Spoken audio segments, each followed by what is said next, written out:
को, क्योंकि उनका काम नहीं है, उनकी टीम का काम है एडवाइजर्स का। वो उन्होंने ये भी नहीं बताया कि सर आप क्योंकि डायरेक्टर हैं on the board of directors of ICC, तो आप पे ICC code of ethics for directors भी इम्प्लॉय होता है, लागू होता है। और उसमें भी आपकी वायलेशन हो जाएगी अगर आप अपनी ही आईसीसी को डाउनकास्ट करने की कोशिश करेंगे, डिस्टर्ब करने की कोशिश करेंगे उसके प्रोसेसेस को। एवेंचुअली क्या हुआ, अक्लमंदी सैनिटी प्रिवेल्ड, पाकिस्तान ने कर दी अपना जो है ये 96 घंटे के अंदर अंदर प्रोटेस्ट। उस पे जब हियरिंग हुई, लोग समझ रहे हैं कि 30% फाइन जो है वो कम है। जो मैं समझता हूँ जी, वहां पे थोड़ी सी मुझे ऐसे लगा है कि फेवर हुई है उनकी। एक तो ये था कि पीसीबी ने एक और मिस किया, और ग्लेयरिंग मिस था, वो बीसीसीआई ने ट्वीट किया था और शुभन गिल ने भी रीट्वीट किया था जो सूर्य कुमार ने बोला था।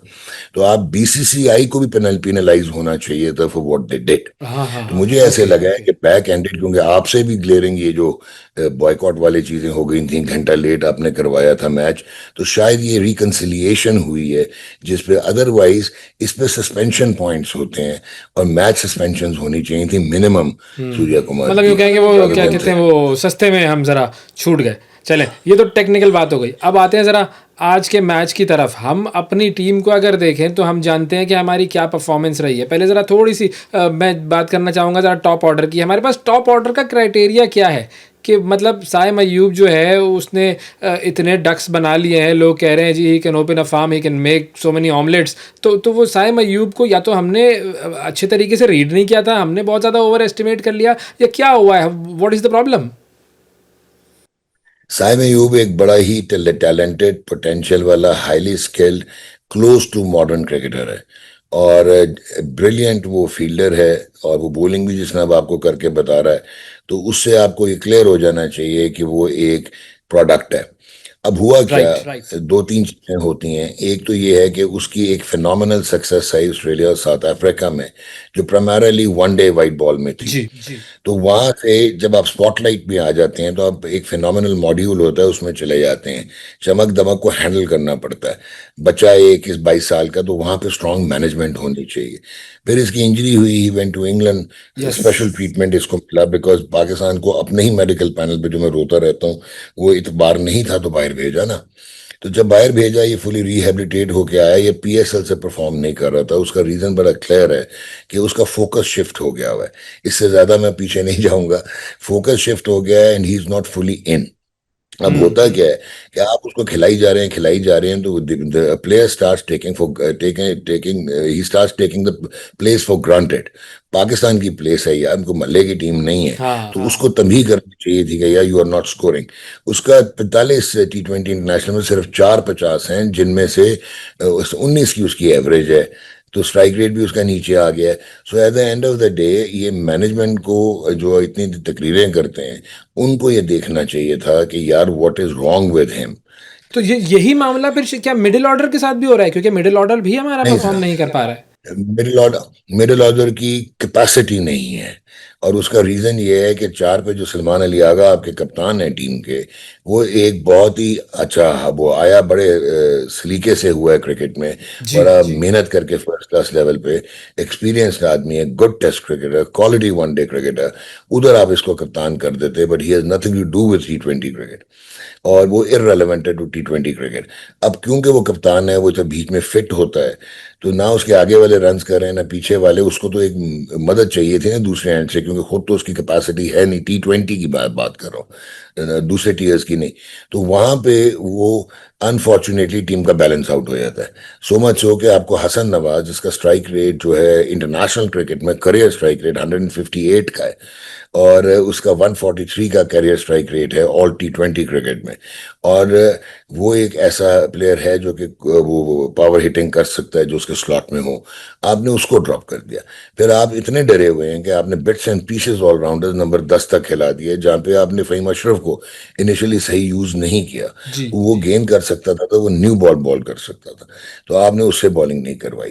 फिर कप्तानी आपकी इतनी लकलस्टर हो गई कि इंडिया के साथ जो मैच था, जो आप हारे थे पहले वाला मैच, वहां पे आप शायद 91 आपने किया। जी दूसरा मैच था या पहला मैच था जहाँ पे 91 पे आप 10 ओवर में थे? पहला मैच दु, था। तो वहां पे आपको फ्लो में थे आप। तो बजाय कि आप वहां पे पिंच हिटर शाहीन अफरीदी भेजते या नवाज भेजते या राना भेजते, खबा फहीम, आपने भेज दिया हुसैन तलत। हुसैन तलत बेसिकली जो है वो है जिसको कहते हैं ना, he can stem the torrent, के ऊपर से अगर जल्दी आउट हो जाए तो वो रोटेटर, और वो बड़ा अच्छा प्लेयर है मिडल ऑर्डर का, लेकिन वो रोटेटर ऑफ स्ट्राइक है। और वो रोटेशन, स्ट्राइक रोटेशन, वहां से आपने 17 गेंदों पे 17 रन किए। फिर साहबजादा फरहान ने उस दिन 2 ओवरों में एक गेंद खेला। फिर उसके बाद अनफॉर्चुनेटली मोहम्मद नवाज, जो कि बल्ला निकलता है, बहुत ज्यादा हिटिंग करता है, उसने 19 में से 9 डॉट खेल दी। फिर आप आगे चले तो आपने जो शोर शराबा मचाया हुआ था कि रिजवान ठीक नहीं है और हम लेके जाएंगे मोहम्मद हारिस को, उसको आपने बॉलिंग बैटिंग ही नहीं करवाई। और जो शाहीन अफरीदी था, जो कि 207 और 208 के स्ट्राइक रेट से पिछले 2 मैचों में लो स्कोर पे कंट्रीब्यूट कर चुका था, उसको आपने भरी नहीं करवाई। खुद आप खेलने आ गए। तो वहां पे अजीब सी सारा ये बात थी। पूरा फिर अरेंजमेंट ही मोहम्मद खराब हो नवाज, गया। ये दूसरे मैच का मामला था ना कि जब हम बहुत अच्छी तरह से हम खेल रहे थे। अच्छा, फिर अब आपने मोहम्मद मैं नवाज, इसी को एक थोड़ा चीज सा और, कंपेयर मोहम्मद करूं जरा। नवाज।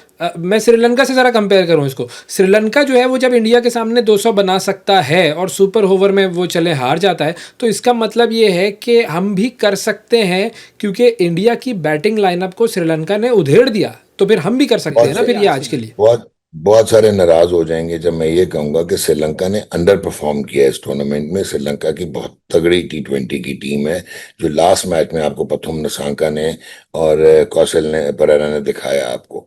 सो वो आउटस्टैंडिंग बैट्समैन है, और जिस तरह वो कुलदीप यादव को खेले, वो वाहिद 2 बैट्समैन इस टूर्नामेंट में थे जो कुलदीप यादव को हाथ से रीड करके खेल रहे थे। तो मैं ये समझता हूँ कि पाकिस्तान की बैटिंग में इतनी स्किल ही नहीं है, इतनी एबिलिटी नहीं है। अब आपको घबराने की बात नहीं है। वो जो पहले 2 मैचेस थे वहां पे इंडिया, क्योंकि आपसे अगर ऑन पेपर देखें तो वो बहुत सुपीरियर है, आपका कोई सही है। मैच ही नहीं है। They should eat you up अगर आप मेरिट पे देखने की कोशिश करेंगे। लेकिन अब इंडिया के भी प्रॉब्लम्स हैं, तो लेट्स डिस्कस दैट। जी। एक तो गौतम गंभीर अगर रहा है साल डेढ़, तो इंडिया की टीम भी पाकिस्तान बनते देर नहीं लगेगी, हालांकि उनका पीछे सिस्टम बहुत स्ट्रांग है। उसका रीजन ये है कि यशस्वी जायसवाल को आपने ड्रॉप कर दिया, जो कि एक सेंसेशनल फिनोमेना है, just to accommodate Shubman Gill. जब आपने शुभन गिल को अकोमोडेट किया अभिषेक शर्मा से ओपन करने के चक्कर में, तो जो आपका 4 T20 इंटरनेशनल 100 और जो ब्राइटेस्ट बैट्समैन है आपका, वो संजू सैमसन है। वो उसने जो 4 सेंचुरियां की हैं वो ओपनर या नंबर 3 की हैं। आपने उसको नीचे भेज दिया।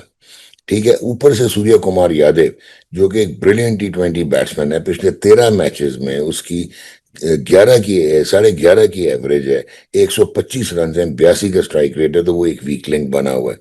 सो जी। अच्छा, फिर उसके बाद क्योंकि जसप्रीत बुमराह से आप ऊपर से 3 ओवर करवाते हैं, तो डेथ बॉलिंग बड़ी प्रॉब्लम हुई हुई है। अगर आप अर्शदीप को खिलाते हैं तो आपको शिवम दुबे को निकालना पड़ेगा। मिडिल ऑर्डर उनकी भी वल्नरेबल है। तो इसके ये नहीं है कि ये Indian team is unbeatable, you can beat them. एक दूसरा, जब आप फाइनल में आ गए, उनके पास देखें कि कितना ड्रैग है, उनके पास पॉलिटिकल ड्रैग है, नैरेटिव है। वो इंडिया उतरेंगे कैसे अगर मैच हार जाते हैं तो? Whereas you have nothing to हमारे लूज पास तो बिकॉज, नथिंग टू लूज वाला मामला है। यस। तो इसका क्या मतलब हुआ कि दे स्टार्ट अंडर प्रेशर। तो पहले जो 85-15% लगता था इंडिया पाकिस्तान, आज का मैच 50-50 होगा, could go either way on one individual brilliance.